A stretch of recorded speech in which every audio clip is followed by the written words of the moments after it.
මඩොල් දුව පළවෙනි පරිච්ඡේදය පල් හොරු. අම්මා මැරෙන විට මගේ වයස අවුරුදු 7කට වැඩි නොවී යයි මගේ තාත්තත් සමහර විට කුඩම්මත් කියනු මා අසා තිබේ.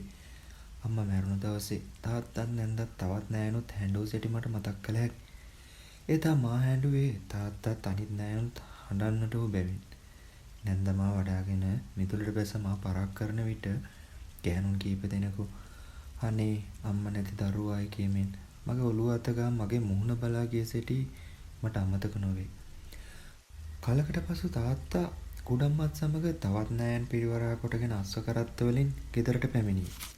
තාත්තා අස්ව කරත්තෙන් බැස බිම බලාගෙන ගමන් කළ කුඩම්මගේ ඇඟේ හැපෙන තරම් ළඟ උන්දත් සමග ස්තෝපුවට නැගුණු සැටි මට හොඳින් මතක් කළ හැකියි. තාත්තා නැවත කසාද බැන්දේ අම්මා මැරි අවුරුද්දකට පමණ පසු බව මා දැනගත්තේ ගමේ සමහර ගෑනුන්ගේ කතා බැහැසීමෙන්. කුඩම්මා අම්මට වඩා වෙනස් බව කුඩා කලම මට වැටහුණේ අම්මගෙන් ලැබූ ආදර සැලකිලි උන්දගෙන් මට නොලැබුණ හේයින්. ඒත් කුඩම්මා අම්මටත් වඩා තාත්තට ආදර සැලකිලි දැක්වුවා. අම්මට වඩා කුඩම්මා ලෝභයයි අහලපාල ගෑනුන් සමහර විට මා සමග කීවේ කුමක් නිසාදයි මට වැටහුණේ මා ටිකක් වයසින් වැඩුණු පසුයි. තාත්තා දුන් මුදල් කුඩම්මා වියදම් කළේ බොහොම අර පරිස්සමින්. උන්ද වැඩකාරයටත් නිතර බැන වැදමින් නෝන් සමග සම්ඩු කළා. තේ වතුර පැණි රස වැඩි වුණොත් උන්ද එදා වැඩකාරයට බැන්නේ සීනි නාස්ති කරනවායි කියමින්. හැමදාම කුස්සියට ගොස් වැඩකාරයාගෙත් පිඟන් වලට බත් බෙදා අනතුරුව මාළුවා එළවලු බෙදුවෙත් කුඩම්මා. ඒ බත් දෙපත මදි වුවොත් උන් වැඩිපුර බත් ඉල්ලගන්නෙත් කුඩම්මගෙන්. ඉතිරි කරගත් මුදලින් උගස් බඩුගත් කුඩම්මා ආය කළ පොලිය මාසකට රුපියලට 7.5යි. එවිට උන්දගේ පොලිය 160යි. බොහොම වැරවෑමෙන් වෙළඳාම් කොට මුදල් හපයන තාත්තගේ සිත කුඩම්ම කෙරෙහි වඩාත් ඇදී ගියේ. උන්ද ඉතිරි කරගත් මුදලින් උගස් බඩු ගන්නා බව දැනගත් තාත්තා ඒ අරමුදල වැඩි කරනු පිණිස වරක් උන්දට රුපියල් 100ක් දුන්නා.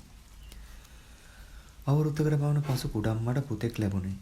ඒ මල්ලිගේ වයස අවුරුදු 3ක් වන විට මගේ වයස අවුරුදු 11යි. කුඩම්මා අම්මා මෙන් මට ආදර සැලකිලි නොදැක්වූ නමුත් මට වරදක් හෝ වෙනස්කමක් හෝ නොකළා. එහෙත් 3 අවුරුදු වයසේ සිට මල්ලියට දක්වන ආදර සැලකිලි දකින මගේ සිතේ සමහර විට කනගාටුව තීර්ෂාවකුත් හටගත්තේ.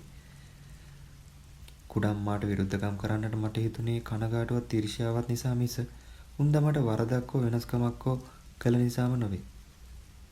මා වෙනස් වූ තැන් සිට කුඩම්මාත් ටිකින් ටික වෙනස් වූයේ මල්ලි ලොකු වන නිසාද නොයසේනම් මගේ වෙනස් වීම නිසාද යයි කීමට මම නොදනිමි. කෙසේ වුවද මම ක්‍රමයෙන් දඟකාර ළමයෙක් වීමි. මා දඟකාර ළමයෙකු වූයේ කුඩම්මාගේ වරදින් නොවේ. අම්මා ජීවත් සිටියා නම් සමහර විට මා ඊතරම් දඟකාරයෙකු නොවනු ඇතැයි මට හැඟේ. මා දඟකාරයෙකු වූයේ අම්මාගේ ගතිගුණ නොව තාත්තාගේ ගතිගුණ ඇතුව උපන්නෙකු නිසා විය යුතුය. තාත්තා නම් කිසිවෙකු කියන දෙන කන් නොදෙන මුරණ්ඩු මිනිසෙක්. පාසලට ගොස් පොතින් උගන්වන්නට මම ආසා නොකෙලෙමි. මා ආසා කළේ යාළු ළමයින් සමග කෙලිසෙල්ලම් කිරීමට. ඔවුන් සමග පොර බැදීමටයි. ඇලකෝ මූදක බැන නෑමටයි.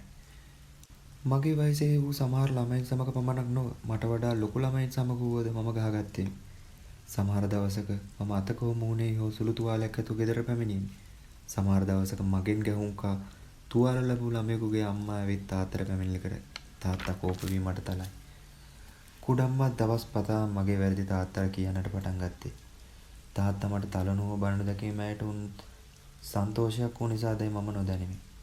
එහෙත් මම දඬුවම් ලැබීමෙන් මෙල්ලවන ළමයෙක් නම් නොවෙමි. කුඩම්මා යම්කිසි රස කැවිලි විශේෂයක් සෑදූ විට තාත්තගේ කොටස කලින් වෙන්කොට තබා මටද කොටසක් දෙයි. මා ඒ කැවිලි කන්නේ කුස්සියට ගොස් වැඩකාරයටත් ටික ටික බෙදා දීමෙන් පසුයි. තාත්තා දවල් බත් කෑමට ගෙදර නොවන දවසක් වෙතොත් මා එදා බත් කන්නේ කුස්සියට ගොස් එහි තිබෙන කබල් පුටුවේ ඉඳගෙනයි.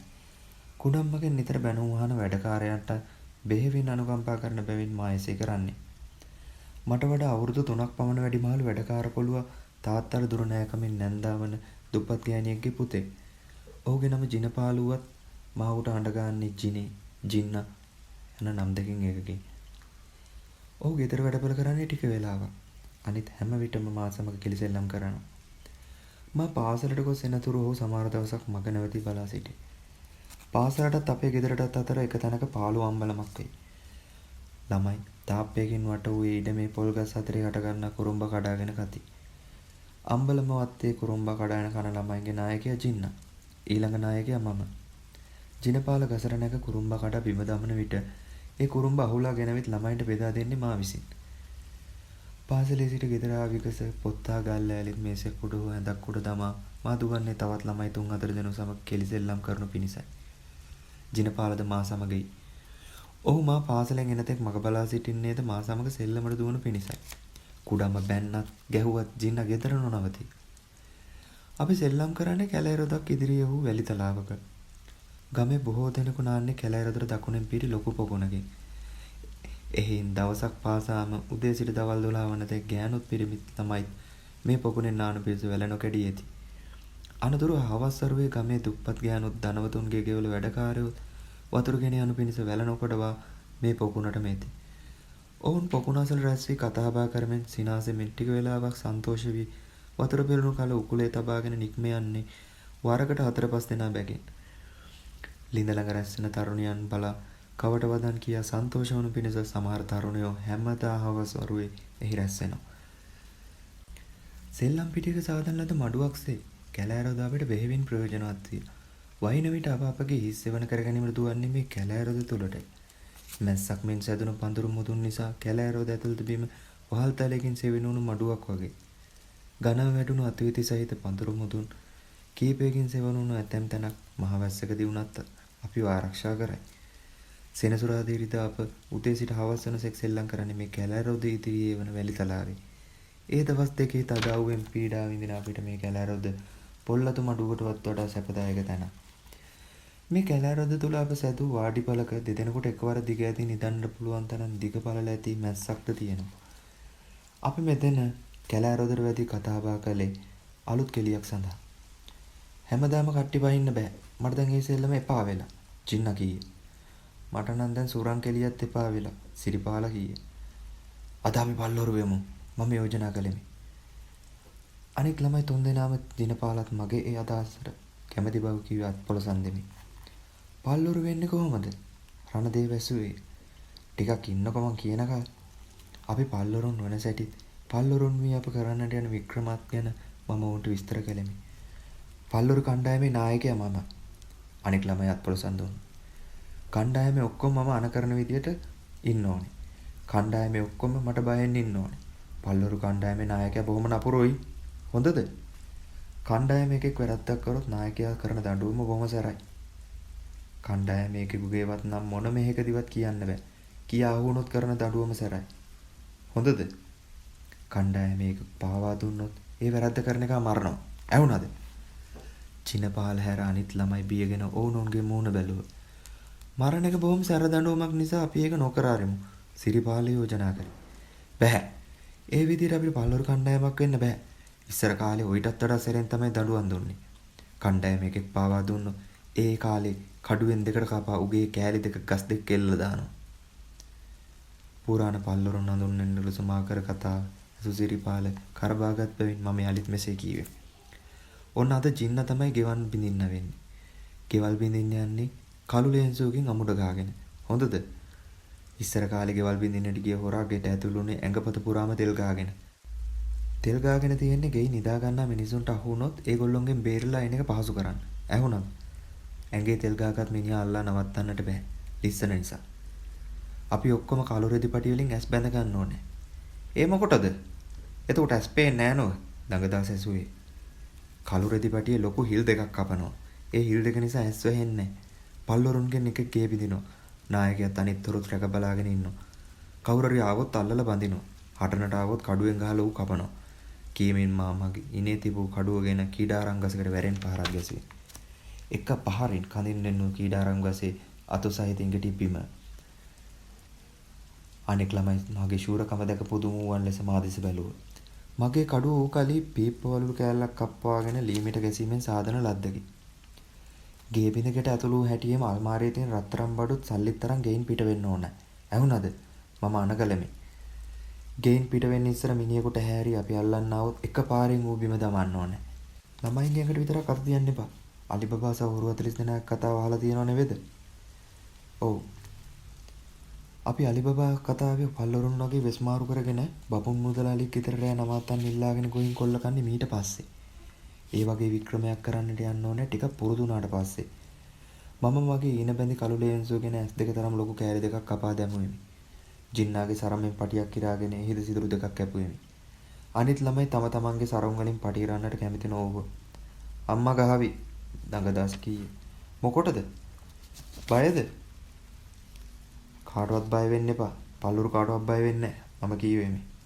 යාළුවෝ තුන්දෙනා කළු රෙදි පටි ගෙනන පේස වුණෝන්ගේ ගෙවල් බලා දිව්වා. සිරිපාල ටිකක් නවතින්න. මම අනගලෙමි. පොල් තෙල් බෝතල කාලක් විතර ගේන්න ඕනේ. පොල් තෙල් මොකටද? ජින්නගේ ඇඟේ ගන්න.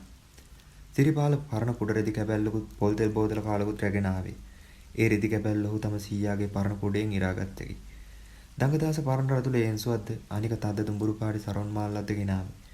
ජින්න අඹුඩ ගසාගත්තේ සරොන් මාල්ලෙන් ඉරාගත් ලොකු පටියකින්.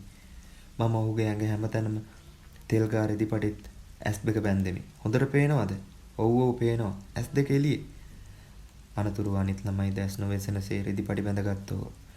ඔහෝ කෝ ගෙවල් බෙදින ආයුද? මම ඇසුවෙමි. අනෙක් ළමයි වටපිට බලන්නට වුණා. තංගදාස හිස කසමින් කල්පනා කරේ. අපේ ගෙදර නම් පොඩි අලවංගුවක් තියෙනවා. ඔහු කීය. අන්න හොඳයි. දුවල ගිහින් අරන් එන්න.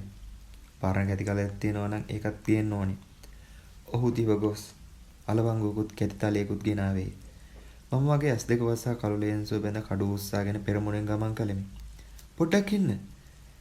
කියමින් මම සිරිපාලට හඬ ගෑවා. සිරිපාල ගිහිල්ලා ඔත්තු බලාගෙන එන්න ඕනි.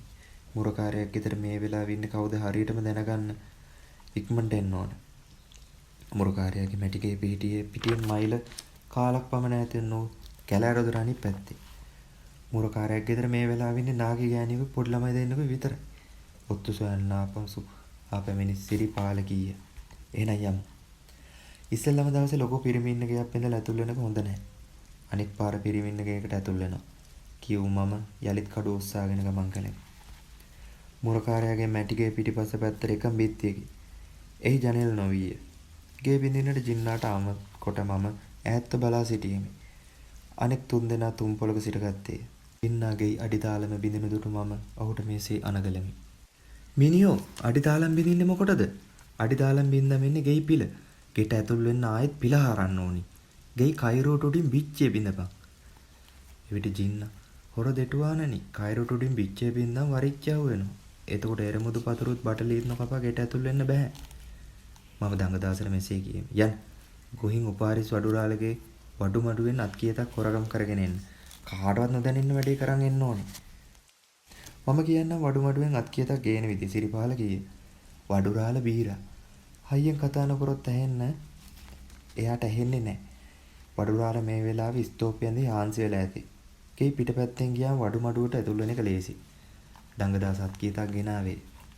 ගේ බිත්තිය බින්ද ජින්නා එරමුදු පතුරුත් ඉවතරගෙන අනතුරුව බටලී කවන්නට පටන් ගත්තේ. අනික් පැත්තේ මිදුලෙවුන් මැහැල්ල කරකර හඬ අසාගේ පිළිකන්න පැත්තට ගියාය. කළු රෙදි පටින් නැස්වසාගෙන උන් මා දුටු ඇත් බියගෙන මගේ හිසේ සිට දෙපා දැක් බැලුවාය. ගෙයි මැටිකුළු ගලවා දැමූ ජින්නා බඩලී කපන දුටු ඇ අපොයි කියමින් ඔහු උන් තැනට දිව්වාය. නැවතියන් කියමින් මම ඉදිරියට පැන කඩුව රුක් කරමි. බයෙන් බිරාන්තු ඇ නැවතුණාය. අපි පල්ලෝරු ගේ බිම ඇදෑලීමට මෙන්න එහි බටලී කපන ජින්නා දුටු ඇගේ සිතට නැගුණේ ඉවසිය නොහැකි කෝපයක්. මේ මොන මල ඉලව්වක්ද? මගේ ගේ කඩා දමන්න හදන්නේ. උන්ට කාලා නිකන් ඉන්න ඉවරි හැටි. කියමින් මැහැල්ල රිටක්ගෙන ජිනපාලට ගසන්නට දිව්වාය. මම කඩුව බිම දමා පැන බදා අල්ලගත්තෙමි. අනෙක් තුන්දෙනා වහ ඇවිත් මැහැල්ල බිම දමා ඔබ අල්ලාගත්ත. ඈ විලාප නගන්නට තැක්කල විට මම නැවතී කඩුව රුක්කොට මෙසේ කියෙමි. පනට ආදරයක් නම් කට හොල්ලන්න එපා. අපි පල්ලෝරු. මම කිරිතිල්ල වැල් දෙපටක් කඩාගෙන ඇවිත් මැහැල්ලගේ අත් දෙක බැන්දෙමි. ඈ අපිට බනින්නට ගත්තාය. උන් හදලා තියන්නේ අම්බලා නෙවෙයි සංගෙනදි පාහටයෝ. උන්ට කාලා නිකන් ඉන්න බැරි හැටි. දොසන්ඩාරියෝ. උන්ට දෙයියන්ගේ හාල් කැවිල වෙන්නේ නැති. ඔලොමුට්ටල පාහට බල්ලෝ අහික්කිතයෝ බොලව මගේ අත් දෙක ලිහාපියව. එයි බලාගනින් අපි පල්ලොරු කියමින් දඟදාස මානුකරණය කළේය. බොලව මගේ අත් දෙක ලිහලා තොපිට ඕන එකක් කරගනියව. මැහැල්ල කෑ ගසුවායි. කුඩා ළමුන් දෙදෙනා ඇවිත් බිත්ති මුල්ලේ සිට එබී බැලුවයි. කළු රෙදි කඩින් වසාගත් මුහුණු ඇති අපදුරු ළමයි දෙදෙනා විලාප නගමින් හිස් ඇරුණු අත බලා දුවන්නට පටන් ගත්තා. ඔවුන්ගේ විලාපය ඇසුණු ගෑනුහුද පිරිමිදු ගෙවල් වලින් එළියට බැස වටපිට බලන්නට වූවා. "ජින්න ඔන්න මිනිස්සු එනවා. නවත්තපන්." මම අනගලෙමි. ඔව් අලවංගුවත් කියතගෙන නැගී සිටියේ. "දුවපන්." අනතුරුව මා අනිත් තුන්දෙනාට දුවන්නේයි අනගලෙමි. ඔවුන් ටික දුරක් දිවූ පසු මම වටපිට බැලිමි. ගෙවල් වලින් එළියට බැස ගැහැණුන්ගෙන් කීප දෙනෙකු මා සිටි තැන බලා දුවන්නට වූහ. ඔවුන් එන්නට පෙර මම දිවපුස් කැලයට වැදුණෙමි. දිවා ගැහැණුන් විසින් මුදන ලද දෑත ඇති මැහැල්ල මහත් කෝපයෙන් අපට බනිනු ඇසිනි. කැලයට වැදුණු මම වටපිට බලා මගේ පටියේ එල්ලෙමින් සිටි ඊයම් නලාවගෙන වරක් පිම්බෙමි. ඒ ඊයම් නලාවෙන් නිකුත් වූ පොලිස් නලා හඬට හුරු හඬ ඇසුණු විගස අනිත් පල්ලොරු සතර දෙනා මාස් සිටි තැනට දුවා ආවෝයි. "අපි අල්ලන්නට මිනිස්සු ඒවි. ආවොත් අපි දුවන්නේ නැහැ. උන් එක හටම් කරනවා. ඇවුනද? එකෙක් ආවොත් ඌ අල්ලා බඳිනවා. දෙන්නෙක් ආවොත් එකෙකුට ගහලා බිම දමනවා. අනිත් එක අල්ලා ගහක බැඳලා අපි පැනලා යන්න ඕන." මාකී මේ වදන් ඇසූ ජින්න අලවංගු උරුක් කොටගෙන සිටියේ. දඟදාසක ඇති තලිය උස්සා වෙනුවේ. අනික් දෙදෙනා මෙතෙක් බිම ඇනගෙන සිටි පොළු දෙක කරට ගත්තෝය. අනතුරු අපි කැලේ මැද පිහිටි අපේ වාඩිපොළට ගොස් වාඩි වී බලා සිටියෙමු.